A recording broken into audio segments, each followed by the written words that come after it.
Hello friends, welcome to my channel study for you. So guys, जैसा कि आज जो आपका इलाहाबाद हाई कोर्ट का 4 जनवरी का एग्ज़ाम हो गया है दोस्तों, जिसका जो है मैं आपको बिल्कुल 100% एक्यूरेट आंसर के साथ जो है इस वीडियो में बताऊंगा। तो देख लेते हैं कि किस प्रकार के जो है आज आपके इलाहाबाद हाई कोर्ट 4 जनवरी के एग्ज़ाम में जो है प्रश्न पूछे गए हैं। उससे पहले एक बात और दोस्तों, कि जिन्होंने भी अगर चैनल को सब्सक्राइब नहीं किया है तो इलाहाबाद हाई कोर्ट एग्ज़ाम से रिलेटेड पल पल की अपडेट के लिए जो है चैनल को सब्सक्राइब ज़रूर कर दीजिएगा। और बगल में ही आपको एक बेल आइकन यानी घंटे का निशान भी दिख रहा होगा, तो आप उसे भी जो है ज़रूर प्रेस कर दीजिएगा। तो चलिए वीडियो को स्टार्ट करते हैं। तो देखिए, सबसे पहले जो हम लोग जीके के प्रश्न को जो वो सॉल्व करने वाले हैं, उसके बाद आपको हिंदी के जो है प्रश्न को जो वो सॉल्व करवा दूंगा। उसके बाद आपको मैथ के जो है टोटल प्रश्न जो है यहाँ पे सॉल्व जो वो करवाने वाला हूँ। तो देखिए, जीके जीएस में जो आपका पहला क्वेश्चन आया था कि निम्नलिखित में से भूटान की राजधानी कौन सी है। तो देखिए, अगर भूटान की राजधानी की बात कर ले तो ये जो आपका थिम्पू है, तो ऑप्शन 1 थिम्पू आपका यहाँ पे करेक्ट आंसर होगा।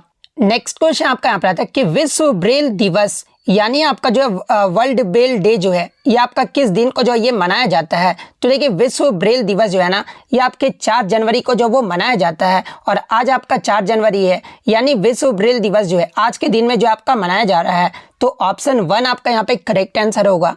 नेक्स्ट क्वेश्चन आपका यहाँ पर आता है कि संयुक्त राष्ट्र संघ द्वारा निम्नलिखित में से किस दिन को जो है मानव अधिकार दिवस जो वो मनाया जाता है। तो देखिए, मैं आपको बता दूं कि संयुक्त राष्ट्र संघ द्वारा जो है आपका ह्यूमन राइट्स डे जो है ना, ये आपका 10 दिसंबर को जो वो मनाया जाता है। तो ऑप्शन 2 आपका यहाँ पे करेक्ट आंसर होगा। नेक्स्ट आपका यहाँ पर रखिए, निम्नलिखित में से कौन सी जर्मनी, फ्रांस, स्पेन और ऑस्ट्रिया की जो है आधिकारिक मुद्रा है। तो देखिए, मैं आपको बता दूं कि जर्मनी, फ्रांस, स्पेन और ऑस्ट्रिया की जो आधिकारिक मुद्रा है ना, ये आपका यूरो है। तो ऑप्शन 3 यूरो आपका करेक्ट आंसर होगा। नेक्स्ट आपका यहाँ पर आता है कि वर्ल्ड एनिमल डे यानी विश्व पशु दिवस जो है ना, ये किस दिन को मनाया जाता है। तो देखिए, विश्व पशु दिवस जो है ये आपका 4 अक्टूबर को मनाया जाता है। तो ऑप्शन 4 आपका करेक्ट आंसर होगा। 26 जनवरी 2024 को जो है भारतीय गणतंत्र दिवस समारोह में मुख्य अतिथि कौन थे। तो देखिए, 26 जनवरी 2024 को भारतीय गणतंत्र दिवस समारोह में जो मुख्य अतिथि के तौर पर आए थे ना, ये फ्रांस के राष्ट्रपति आए थे। तो ऑप्शन 1 आपका यहाँ पे करेक्ट आंसर होगा। नेक्स्ट क्वेश्चन आपका यहाँ पर है कि निम्नलिखित में से ऑस्ट्रेलिया की राजधानी कौन सी है। तो देखिए, ऑस्ट्रेलिया की जो राजधानी है ना, ये आपका कैनबरा है। तो ऑप्शन 4 कैनबरा आपका करेक्ट आंसर होगा। नेक्स्ट आपका यहाँ पर है कि निम्नलिखित में से किस खनिज की कमी से एनीमिया रोग होता है। तो देखिए, ये जो आपका एनीमिया रोग है ना, ये आपका आयरन यानी लौह की कमी से जो है ये आपका एनीमिया रोग होता है। तो ऑप्शन 1 आयरन आपका करेक्ट आंसर होगा। नेक्स्ट आपका यहाँ पर आता है कि निम्नलिखित में से किस विटामिन की कमी से जो है दृष्टिहीनता से संबंधित है। यानी जो आपका लॉस ऑफ विजन होता है ना, ये आपके विटामिन ए की कमी के कारण होता है। तो ऑप्शन 4 आपका यहाँ पे करेक्ट आंसर होगा।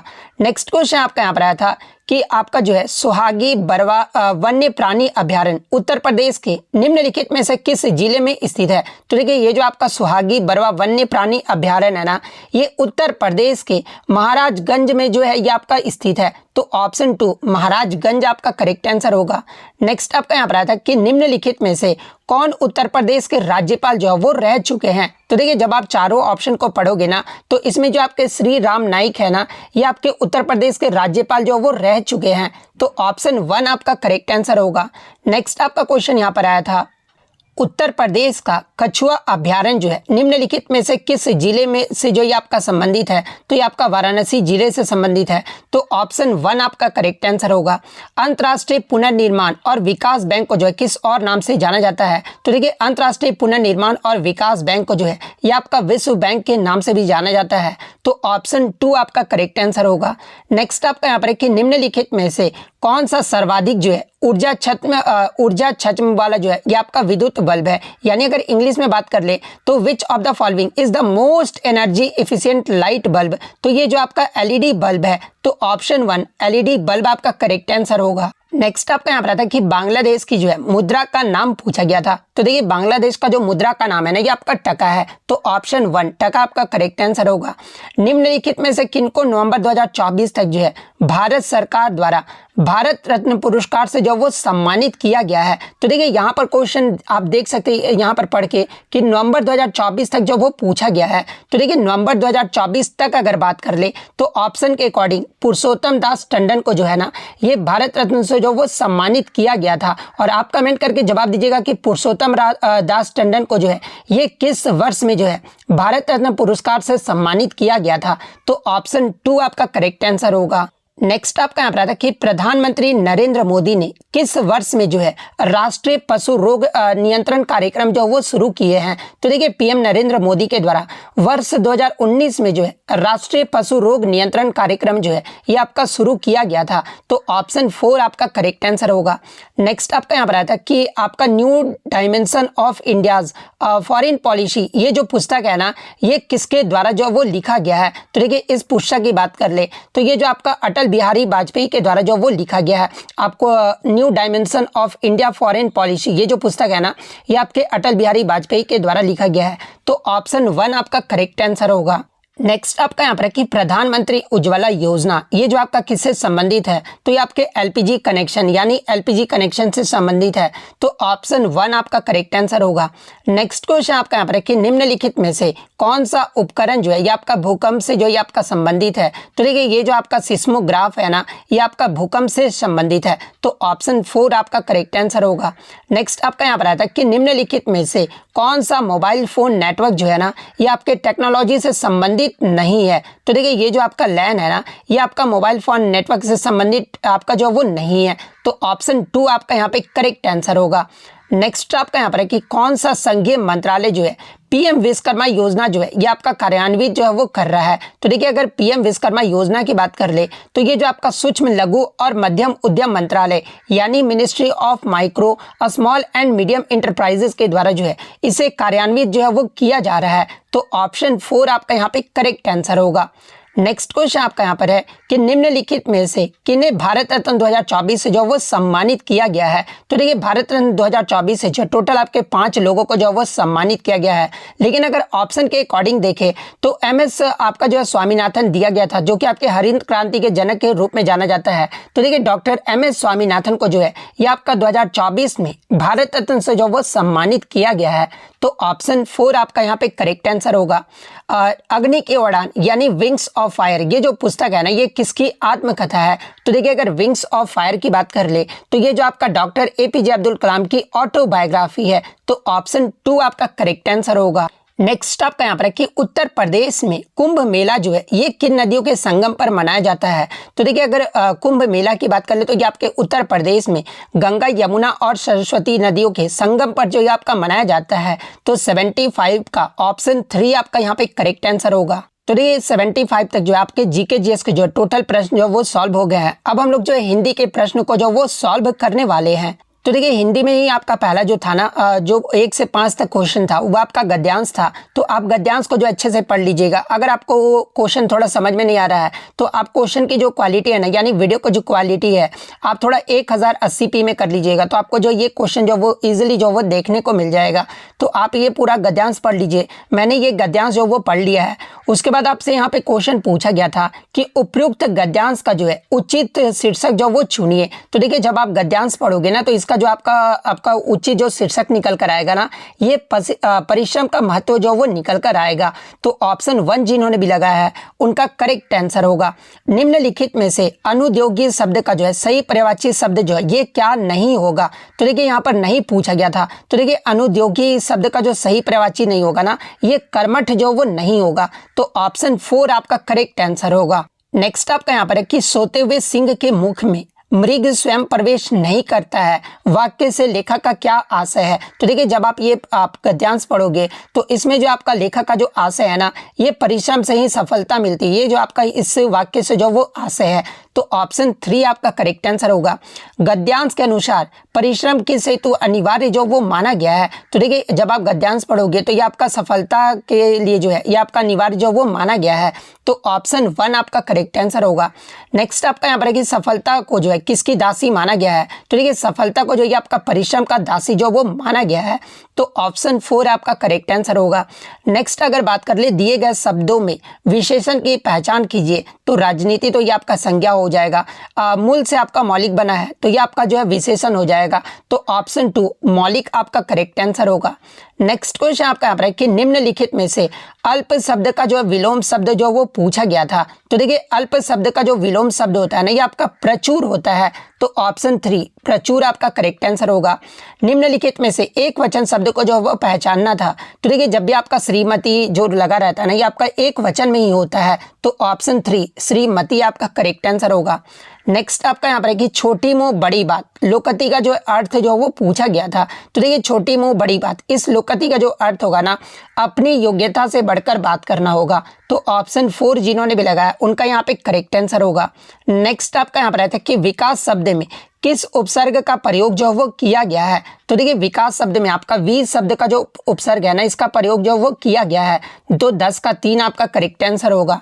नेक्स्ट आपका यहाँ पर रखिए निम्नलिखित में से आर्द्र शब्द का जो विलोम शब्द पूछा गया था, तो देखिए आर्द्र शब्द का जो विलोम शब्द होता है ना, ये क्या होता है, तो ये आपका शुष्क होता है, तो ऑप्शन 4 शुष्क आपका करेक्ट आंसर होगा। नेक्स्ट आपका यहाँ पर गुणवाचक विशेषण का उदाहरण बताना था, तो देखिए ये जो आपका भला है ना, ये गुणवाचक विशेषण का उदाहरण है, तो ऑप्शन 3 आपका करेक्ट आंसर होगा।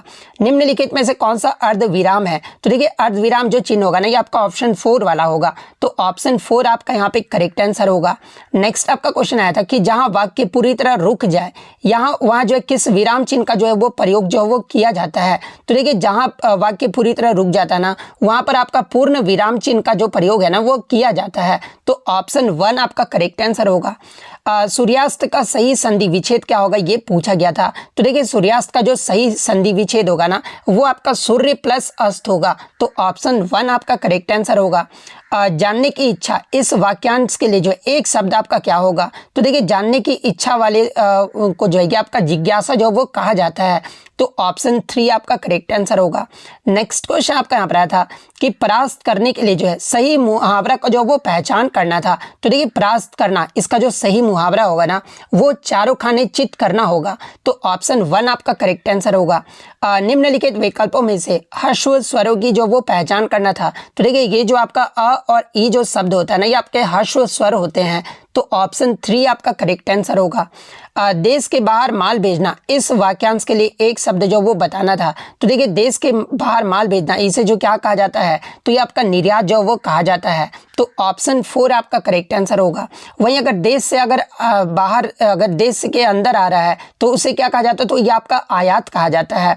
बुढ़ापा शब्द आपसे पूछा गया था, यानी किस प्रकार का जो ये आपका शब्द है, तो देखिए ये जो आपका बुढ़ापा शब्द है ना, ये आपका पुल्लिंग शब्द है, तो ऑप्शन 3 पुल्लिंग आपका करेक्ट आंसर होगा।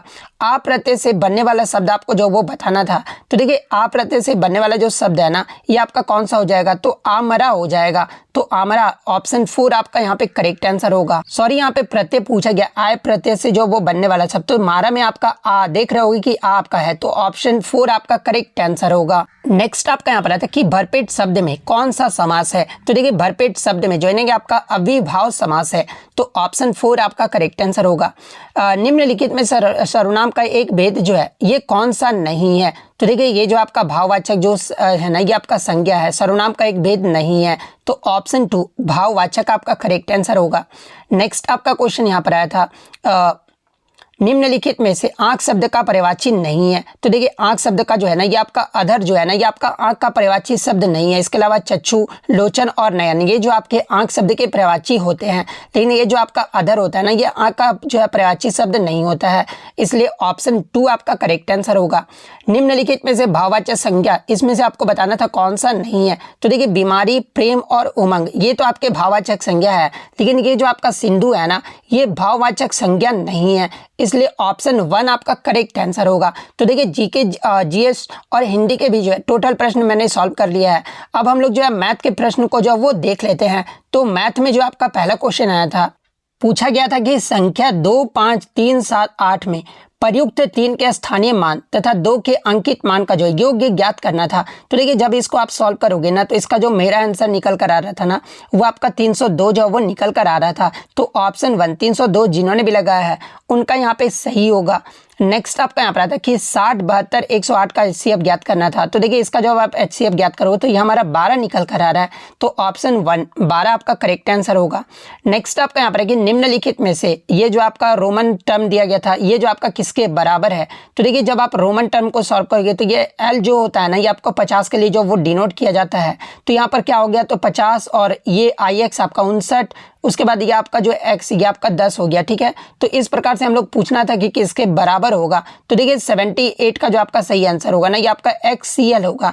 यानी यहाँ पर क्या थोड़ा समझ में नहीं आ रहा, हाँ C का जो मतलब होता है ना ये आपका 100 होता है रोमन में, तो यह आपका ऑप्शन 1 जिन्होंने भी लगा है उनका यहाँ पे करेक्ट आंसर होगा।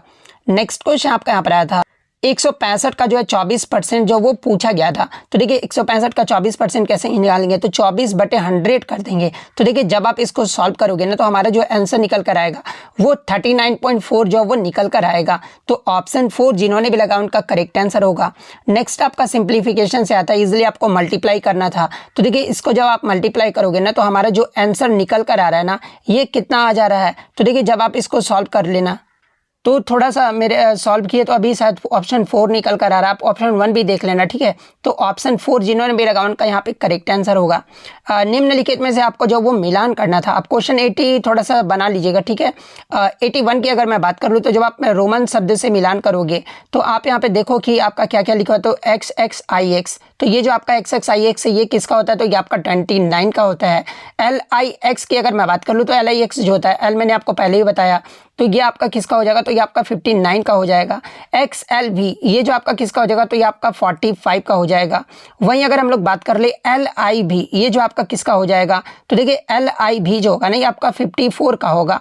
तो इस यानी पहला का आपका 3, दूसरा का आपका 1, तीसरा का आपका चौथा और चौथा का जो आपका सेकंड हो जाएगा। तो ये किस ऑप्शन में दिया गया है, तो ये आपका ऑप्शन 1 में दिया गया था, तो ऑप्शन 1 आपका करेक्ट आंसर होगा। नेक्स्ट आपका कथन बेस्ड से आया था मैथ से ही कि नीचे दिए गए कथनों में से कौन सा कथन जो आपका सत्य दिया गया है। तो देखिए जब आप देखोगे कि दो विषम संख्याओं का योग जो है सदैव एक सम संख्या होता है, तो ये जो कथन है ना आपका सही दिया गया है, तो ऑप्शन बी आपका करेक्ट आंसर होगा। नेक्स्ट सॉरी यहाँ पर चारों कथन में से बताना था ना, तो हाँ जो आपका ए भी आपका सही है। ठीक है, किसी सम संख्या और किसी विषम संख्या का योग भी जो आपका सदैव एक विषम संख्या होता है, तो ऑप्शन ए भी आपका सही है। ऑप्शन बी आपका सही है, किसी सम संख्या और किसी विषम संख्या में अंतर सदैव एक सम संख्या होता है, तो ये आपका कथन जो है ना वो गलत दिया गया है। किसी सम संख्या और किसी विषम संख्या का गुणन सदैव एक सम संख्या होता है, ये आपका सही दिया गया। यानी ए, बी और डी किस ऑप्शन में आपका दिया गया है, तो ये आपका ऑप्शन बी में जो 2 में जो वो दिया गया है, तो ऑप्शन 2 आपका करेक्ट आंसर होगा। नेक्स्ट आपका क्वेश्चन यहाँ पर आया था कि आपको जो ये सिंप्लीफिकेशन से आता आपको जो वो सरल कर लेना था। तो देखिए जब आप इसको सरल करोगे ना तो हमारा जो कितना आंसर निकल कर आ रहा है, तो ये हमारा 95.113 जो वो निकल कर आ रहा है, तो ऑप्शन 2 जिन्होंने भी लगाया है उनका यहाँ पे करेक्ट आंसर होगा। नेक्स्ट क्वेश्चन आपका यहाँ पर आया था 84 नंबर, निम्न में से कौन सी संख्या 4 से विभाज्य नहीं होगा। तो देखिए ये जो आपका 45,302 जो है ना ये 4 से विभाज्य नहीं होगा, तो ऑप्शन 2 आपका करेक्ट आंसर होगा। नेक्स्ट आपका यहाँ पर आया था कि सबसे छोटी अभाज्य संख्या प्लस सम अभाज्य संख्या और 30 और 50 के मध्य अभाज्य संख्याओं की संख्या आपको बताना था। तो देखिए सबसे छोटी अभाज्य संख्या आपका कौन सा होता है, तो ये आपका 2 होता है। सम अभाज्य संख्या की बात कर ले तो ये आपका 2 होता है, यानी आपका जो है इधर तो आपका 4 हो गया। वहीं 30 और 50 के मध्य अभाज्य संख्याओं की संख्या कौन कौन सी होगी, तो एक आपका 30 और 50 में आपका जो होता है ना ये आपका 5 होता है, और प्लस 4 कितना होता है, तो ये आपका 9 होता है। तो ऑप्शन 2 जिन्होंने भी लगाया है उनका यहाँ पे करेक्ट आंसर होगा। भिन्न आपको करना था, इसमें बताना था कि भिन्न में सबसे बड़ी व सबसे छोटी भिन्नों का जो है गुणन आपको ज्ञात करना था। तो देखिए इसका जो आपका गुणन निकल कर आएगा ना वो आपका कितना आ जाएगा, तो ये हमारा 9/20 निकल कर आ रहा है, तो ऑप्शन 2 9/20 आपका करेक्ट आंसर होगा। -3/4 के जो आपका व्युत्क्रम का जो है व्युत्क्रम पूछा गया था, यानी रेसिप्रोकल जो वो पूछा गया था, तो -3/4 को जब आप यानी रेसिप्रोकल में करोगे तो हमारा 4/3 आएगा, तो 4/3 किस ऑप्शन में दिया गया, तो ऑप्शन 2 में दिया गया है, तो ऑप्शन 2 आपका करेक्ट आंसर होगा। नेक्स्ट क्वेश्चन आपका यहाँ पर आया था, फिर आपका जो है सिंप्लीफिकेशन से ही प्रश्न पूछा गया था, यानी कितना इजी प्रश्न आपसे जो वो आज पूछा गया है। तो देखिए आपका जो सब सिंप्लीफिकेशन जब सॉल्व करोगे ना तो 20/33 जो वो निकल कर आ रहा है, तो ऑप्शन 1 आपका करेक्ट आंसर होगा। एक आपका जो है मिसिंग नंबर से आया था, तो देखिए जब आप इसको सॉल्व करोगे तो इसमें जो आप मिसिंग नंबर आ रहा है ना वो 7 आ रहा है, तो ऑप्शन 1 7 आपका करेक्ट आंसर होगा। नेक्स्ट आपका यहाँ पर आया था कि किसी वर्ग का परिमाप उस वृत्त के परिधि के बराबर है, किसी त्रिज्या 7 सेंटीमीटर है, वर्ग की भुजा जो है आपको सेंटीमीटर में जो वो ज्ञात करना था। तो देखिए वर्ग की जो भुजा निकल कर आ रहा है ना वो 11 आ रहा है, तो 90 का 11 किस ऑप्शन में दिया गया, तो ये आपका 4 में दिया गया है, तो ऑप्शन 4 4 आपका यहाँ पे करेक्ट आंसर होगा। उसके बाद फिर आपको जो वो सिंप्लीफिकेशन से ही आया था, तो देखिए इसको जो आपको वो सरल कर लेना था। तो देखिए सरल करना तो अब तो मैं आपको यहाँ पर सिखाऊंगा नहीं, क्योंकि मैं एनालिसिस करवा रहा हूँ, तो मैं आपको यहाँ पर आंसर ही बता देता हूँ। ऑप्शन 4 जो है मेरा निकल कर आ रहा है, तो 91 का ऑप्शन 4 जिन्होंने भी लगाया है उनका करेक्ट आंसर होगा। 92 का अगर बात कर ले तो 92 में जो आपको इसको सॉल्व करने के बाद 7/20 जिसका भी आ रहा है तो उनका जो है वो सही होगा, तो ऑप्शन 2 आपका यहाँ पे करेक्ट आंसर होगा। नेक्स्ट आपका यहाँ पर रहता है कि 3 अंकों का जो है सबसे छोटी सम संख्या तथा 4 अंकों की सबसे बड़ी विषम संख्या का जो योग है ना वो ज्ञात करना था। तो देखिए इसका जो योग निकल कर आएगा वो आपका इतना आ जाएगा, यानी आपका कितना आ जाएगा, तो ये आपका 10,099 आ जाएगा, सॉरी 10,000 नहीं 1,99,000 आ जाएगा, तो ऑप्शन 4 आपका यहाँ पे करेक्ट आंसर होगा। अच्छा यहाँ पे यहाँ पे 10,000 आएगा, क्योंकि यहाँ पे 3 अंकों का सबसे छोटी सम संख्या तथा 4 अंकों की सबसे बड़ी विषम संख्या का योग ज्ञात करना था। ठीक है, तो हाँ ऑप्शन 4 ही आपका जो वो करेक्ट आंसर आएगा, यानी योग जो निकल कर आएगा वो आपका 10,099 जो वो निकल कर आएगा। सॉरी माफ कीजिएगा, थोड़ा सा क्वेश्चन पढ़ने में धुंधला हो रहा है ना, इसलिए थोड़ा सा दिक्कत हो रहा है। 108 डिग्री का कोण जो है ये क्या होता है पूछा गया था। तो देखिए 108 डिग्री का जो कोण होता है ना ये आपका ऑब्ट्यूस एंगल होता है, यानी ऑप्शन 1 आपका यहाँ पे करेक्ट आंसर होगा। 95 की बात कर ले तो नीचे दिए गए भिन्न में से कौन सा भिन्न जो है समतुल्य नहीं है। तो आप देख सकते हैं कि क्वेश्चन थोड़ा सा पढ़ने में कितना डिफिकल्ट हो रहा है, तब भी मैं आपके लिए थोड़ा सा पढ़ ले रहा हूँ। तो देखिए 95 का जो आपका सही आंसर जो निकल कर आएगा ना वो 4/9 जो वो निकल कर आएगा, तो ऑप्शन 1 आपका यहाँ पे करेक्ट आंसर होगा। लेकिन आपको क्वेश्चन पढ़ने में कोई प्रॉब्लम नहीं होगा, आप वीडियो की क्वालिटी जो वो बढ़ा लीजिएगा तो आपको जो है क्वेश्चन पढ़ने में जो वो प्रॉब्लम नहीं होगा।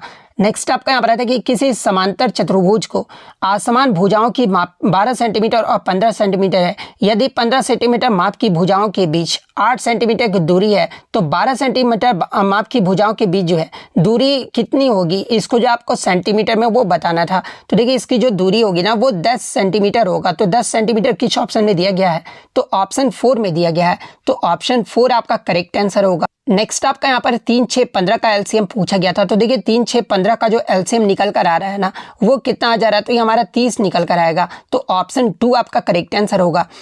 उसके बाद फिर आपका सिंप्लीफिकेशन से ही आया था, तो बोर्डमास रूल से आप इजीली जो इसको सॉल्व कर लोगे। तो इसका जो सिंप्लीफाई करने के बाद 66 निकल कर आ रहा है, तो ऑप्शन 2 जिन्होंने भी लगाया उनका यहाँ पे करेक्ट आंसर होगा। नेक्स्ट आपका जो है लुप्त संख्या ज्ञात करना था। तो देखिए इसमें जो आपका मिसिंग नंबर है ना वो आपका कौन सा है, तो ये आपका 124 है, यानी यहाँ पर जो आपका आएगा वो 124 आएगा, तो ऑप्शन 3 124 आपका करेक्ट आंसर होगा।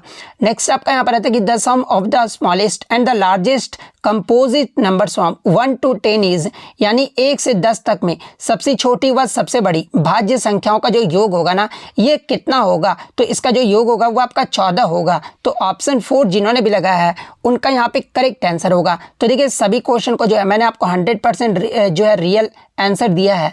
तो अगर वीडियो अच्छी लगी हो तो वीडियो को जो है लाइक ज़रूर कर दीजिएगा, और इसी तरह इलाहाबाद हाई कोर्ट से रिलेटेड पल पल की अपडेट के लिए जो है चैनल को सब्सक्राइब ज़रूर कर दीजिएगा। तो मिलते हैं नेक्स्ट वीडियो में, तब तक thank you, all the best.